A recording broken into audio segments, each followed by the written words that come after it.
Hi, everybody. When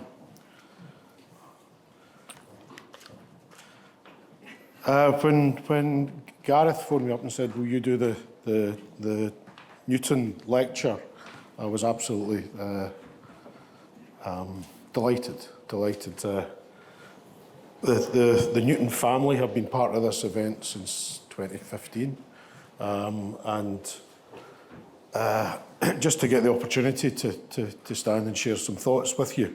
And I'm acutely conscious that I'm standing between you and your sandwiches, but we'll crack on. But very humbled to be part of this, and very proud to be part of the Scottish Ambulance Service and associated with the work of the out-of-hospital cardiac arrest work. And Gareth's brief was just kind of sum up the last 10 years, if you could, in about 15 minutes. So we'll do our best. For those of you who have been involved in some of the shenanigans, I won't be talking about any of that. We'll just keep it to strictly business. So I was lucky enough to become part of the ambulance service in January 2014. Very different world back then, very different world. But some things were about the same. You know, we still had about 3,500 worked arrests. Going back to 2012, as Gareth was talking about, it was about 5% survival. And our main focus in the ambulance service was actually chasing 8-minute response times. That was the thing, with very little attention to resuscitation outcomes. But there was this little beacon of light in Edinburgh, and as you can tell from the way I speak, I'm from the West, so took me a little bit of time to kind of really appreciate what was going on. Gareth calls Edinburgh that Goldilocks city, not too big, not too small, just right. But they were doing some amazing stuff in terms of feedback to crews. And when we were looking at ROSC outcomes, there was a big difference between Edinburgh and everywhere else. So there was an example of what's the art of the possible here. And at the same time, we had some really interesting people who were engaged with us at Scottish Government level. So links from what was going on there. Paul Gowans was on secondment to the government at the time.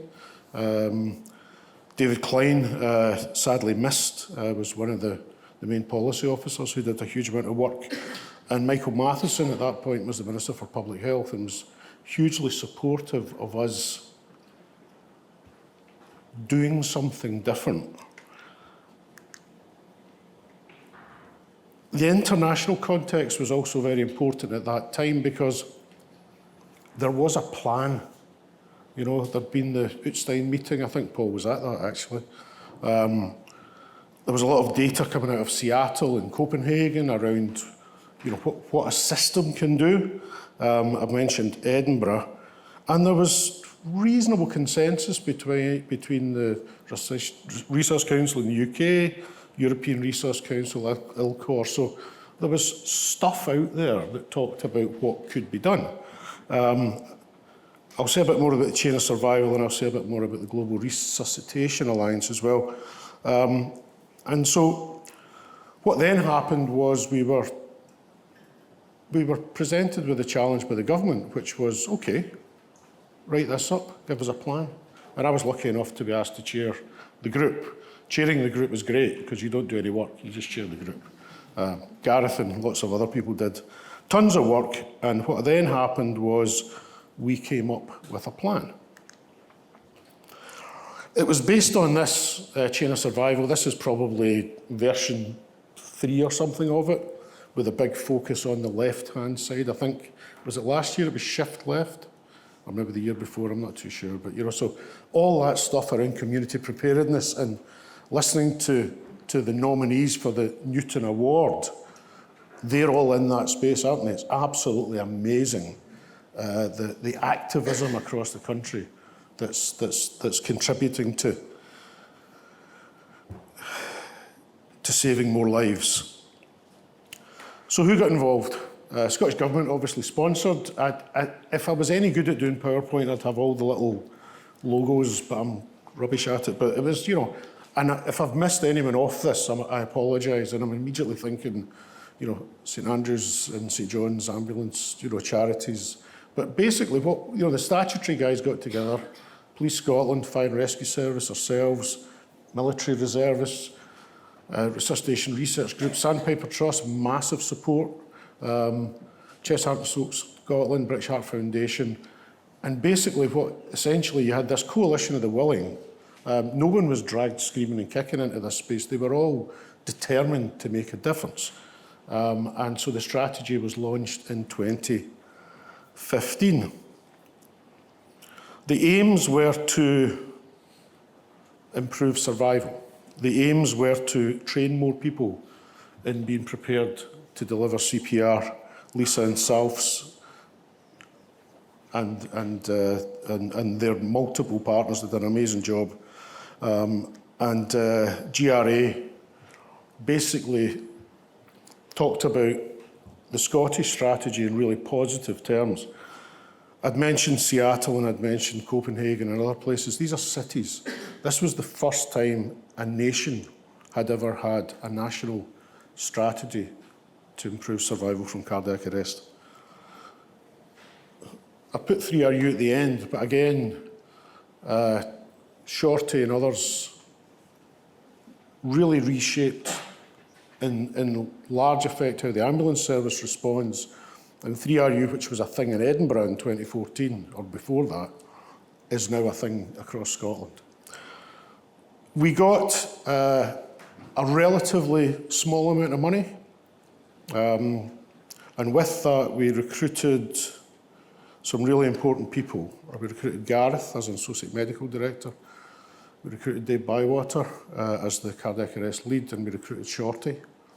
And they were then charged with spreading best practice across the system, working with our training departments, getting involved in learning and practice, and getting involved in supporting things like this. And the result was that as we got towards 2020, we'd pretty much doubled survival compared with 2012.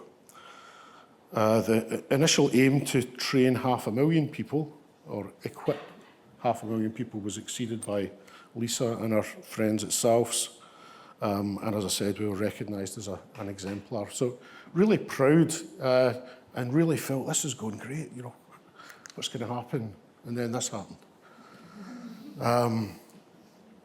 Now,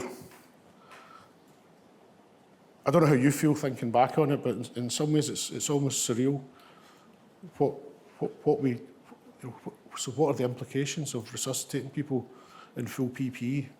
That's going to affect things, isn't it? You know, how's it going to affect our staff? How's it going to affect bystander CPR? Unbelievably surreal meetings about what's an aerosol generating procedure. You know, oh my God, who cares, right?